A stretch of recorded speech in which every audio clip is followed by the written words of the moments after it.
திருச்சிற்றம்பலம். அருள் தரும் சிவகாமி அம்மை உடனுரை அருள்மிகு கைலாயநாத பெருமான் திருவடிகள் போற்றி போற்றி.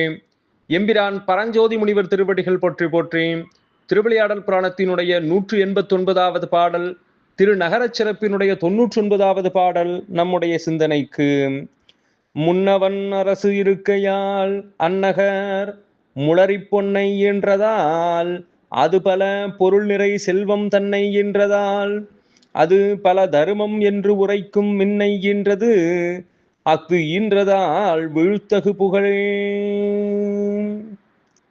முன்னவன் அரசு இருக்கையால், யாருக்கும் முன்னவனாக விளங்குகின்ற நம்முடைய அழகு சொக்கநாத பெருமான் சோமசுந்தர பாண்டியராக இருந்து அரசாட்சி செய்த காரணத்தால், அந்நகர் முளரி பொன்னை ஈன்றதால், அந்நகர் தாமரை மலரிலே இருந்த லக்குமி தேவியை பெற்றெடுத்து, அது பல பொருள் நிறை செல்வம் தன்னை ஈன்றதால், அவ்வாறு வந்த லட்சுமி பல பொருள்களை செல்வத்தை கொடுத்தால், பொருள் நிறை செல்வத்தை கொடுத்தால், அது பல தருமம் என்று உரைக்கும் மின்னை ஈன்றது. அதை அடுத்து அந்த செல்வம் தர்மம் என்று சொல்லக்கூடிய அந்த அறத்தை, கொடையை நமக்கெல்லாம் ஒரு பெற்று கொடுத்தது.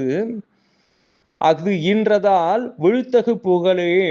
அவ்வாறு அந்த தர்மம் என்ற பெண் இங்கே மீண்டும் ஒன்றை பெற்றெடுத்தால் அதுதான் சிறப்புமிக்க புகழ்.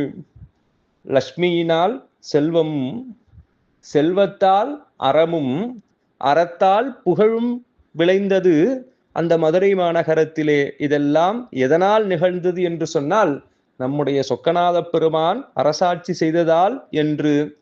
அங்கே மதுரை மாநகரம் சொக்கநாத பெருமானே அரசாட்சி செய்த சிறப்புடைய நகரம் என்று இங்கே நமக்கு அருளுகின்றார் பரஞ்சோதி முனிவர். திருச்சிற்றம்பலம்.